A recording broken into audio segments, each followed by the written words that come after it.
السلام عليكم ورحمة الله. هكلمكم كده النهاردة عن سكوتر نازل جديد من شركة كيوي توكيل أبو حوا، اسمه نيكسي. هو السكوتر ده هو يعتبر مش أول مرة ينزل، إن في شركة اسمها كيو جي نزلت الهايبرد ده كده من حوالي شهر ونص، فده يعتبر تاني سكوتر هايبرد أنا شفته. يعني أغلب الكلام اللي بيتقالك ده أول سكوتر هايبرد، لا الكلام ده مش صح، في سكوتر تاني نازل اسمه كيو جي. تمام. السكوتر ده طبعا يعني عشان يعتبر كيوي دلوقتي براند يعتبر منافس لاس واي ام او زونتس او كده، فده يعتبر تبريد ميه كويس. هي فكره الهايبرد كلها ان هو بيديك الدفعه الاولانيه بدل ما يبقى الصوت عالي او الزعيق او النعره اللي بتبقى في الاول دي، فدي بتبقى ميزه كويس، بتخفف كمان الهيدك على الموتور، بتخفف الهيدك على الكلاتش على البكر الصح، وبتديك كفاءه احسن، بتحس بالاستجابه احسن للسكوتر. يعني ده اللي انا جربته وصوته تمام. السكوتر اللي معانا النهارده ده اسمه كيوي نيكسي، ده 200 سي سي، بيطلع 18.5 هورس باور. تمام. تبريد ميه.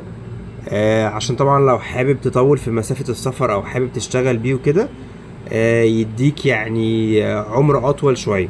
تمام. هو طبعا نظام حقن الكتروني اي اف اي، وبيعتبر بيقلل استهلاك البنزين. انا لحد دلوقتي ما شفتش التانك كام، بس اعتقد يعني هيبقى في رينج من 10 ل 12 لتر زي الفيستيا مثلا او الاكس دي في. طبعا فرامل سي بي اس اللي هي نظام 30 قدام و70 ورا، ده احسن لك يعني في الفرامل، مش نازل فيه سي بي اس.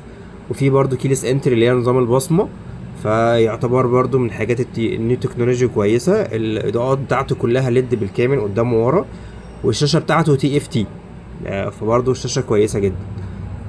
وطبعا نازل الموتور الكهرباء، بيديك دفعه في الاول. يعني حضرتك لاول ما تركبه كده مش هتسمع صوت المارش والكلام ده، لا هتشغل ويمشي معاك على طول، مش هتسمع التدوير اللي في الاول والكلام ده. الوضع مختلف يعني.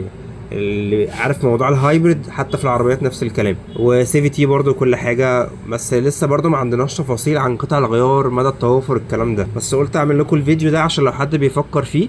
لما سالت على سعر في السوق، السعر متراوح من 88 ل 90 حسب المعرض وحسب المكان اللي انت فيه، عشان برضو لو بتفكر فيه او هتبيع او هتبقى عامل حسابك ده السعر بتاعه. فلتر الهواء او قطع الغيار مش متوفره لحد دلوقتي، وما نعرفش في حاجه بتركب عليه ولا لا. فهو نصيحه اي حاجه جديده اصبر شويه لحد ما نشوف دنيتها ايه في السوق، هيبقى توفر لها قطع غيار ولا لا. احنا لحد النهارده الكيوي الاكس دي في مش متوفر قوي، في حاجات بتركب عليها على اس واي ام، في حاجات بتركب من فيستا، فاحنا مشكلين يعني. فقلت اقول لكم برضو على موضوع النكسي ده، يعتبر احدث حاجه نازله، وموضوع الهايبرد كويس جدا. فهنشوف الايام اللي جايه هيحصل ايه.